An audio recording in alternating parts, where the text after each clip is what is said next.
Hello दोस्तों, नमस्कार। रोचक कहानियों में आप सबका बहुत बहुत स्वागत है। और आज एक नई कहानी के साथ आप सबके सामने फिर से हाजिर हैं हम। और आज की कहानी है निडरता की। मास्टर जी, कोई कहानी सुनाओ ना। हाँ मास्टर जी, कोई कहानी सुनाइए ना। आज बहुत दिन हो गए, एक कहानी की दरकार है। हाँ मास्टर जी, आज बहुत मन हो रहा है कहानी सुनने का। कुछ कहानी सुनाइए ना।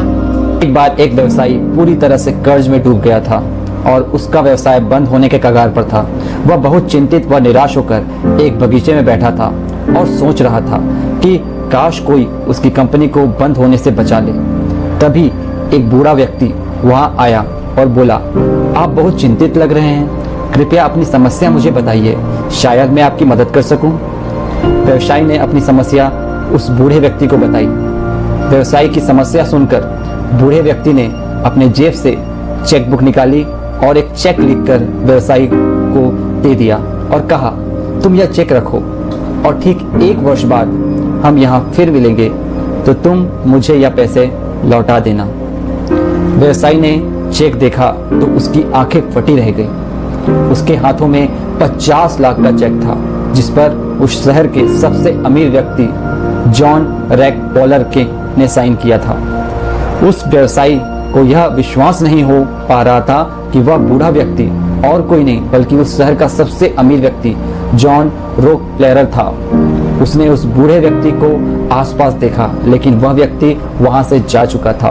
व्यवसायी बहुत खुश था कि अब उसकी सारी चिंताएं समाप्त हो गई है और अब वह इन पैसों से अपने व्यवसाय को फिर से खड़ा कर सकेगा।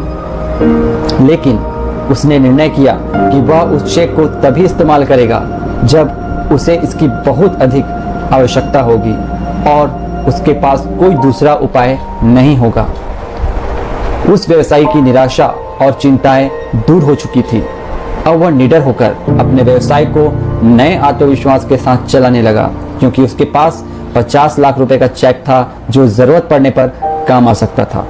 उसने कुछ ही महीनों में व्यापारियों के साथ अच्छे समझौते कर लिए, जिससे धीरे धीरे उसका व्यवसाय फिर से अच्छा चलने लगा और उसने चेक का इस्तेमाल किए बिना ही सारा कर्ज चुका दिया। ठीक 1 वर्ष बाद व्यवसायी वही चेक लेकर उस बगीचे में पहुंचा जहां पर 1 वर्ष पहले वह बूढ़ा आदमी उससे मिला था। वहां पर उसे वह बूढ़ा आदमी मिला। व्यवसायी ने चेक वापस करते हुए कहा, धन्यवाद आपका, जो आपने मुझे बुरे वक्त में मेरी मदद की। आपके इस चेक ने मुझे इतनी हिम्मत दी कि मेरा व्यवसाय फिर से खड़ा हो गया और मुझे इस चेक का उपयोग करने की कभी जरूरत ही नहीं पड़ी। वह अपनी बात पूरी करता तभी वहां पर पास ही एक पागल खाने में कुछ कर्मचारी आ पहुंचे और उस बूढ़े आदमी को पकड़कर पागल खाने ले जाने लगे। यह देखकर व्यवसायी ने कहा, यह आप क्या कर रहे हैं? आप जानते हैं यह कौन है? यह इस शहर के सबसे अमीर व्यक्ति जॉन रॉकफेलर हैं। पागल खाने के कर्मचारी ने कहा, यह तो एक पागल है जो खुद को जॉन रॉकफेलर समझता है। यह हमेशा भागकर इस बगीचे में आ जाता है और लोगों से कहता है कि वह इस शहर का मशहूर व्यक्ति जॉन रॉकफेलर है। हमें लगता है इसने आपको भी बेवकूफ़ बना दिया। वह व्यवसायी पागल खाने के कर्मचारी की बात सुनकर सन्न हो गया। उसे यकीन नहीं हो पा रहा था कि वह व्यक्ति जॉन रॉकफेलर नहीं था और 1 वर्ष से जिस चेक के दम पर वह आराम से अपने व्यवसाय में जोखिमें उठा रहा था वह नकली था। वह काफी देर सोच रहा, फिर उसे समझ आ गया कि यह पैसा नहीं था जिसके दम पर उसने अपना व्यवसाय वापस खड़ा किया है, बल्कि यह तो उसकी निडरता और आत्मविश्वास था जो उसके भीतर ही था। So that's all the story. I hope you understand the story. अपने आप पर भरोसा हो तो आप कोई भी कार्य आसानी से कर सकते हो और पूरा कर सकते हो। इसीलिए हमेशा आत्मविश्वास बनाए रखना बहुत ही ज़रूरी होता है जीवन में। तो इसी शुभकामनाएं के साथ आज के लिए बस इतना ही।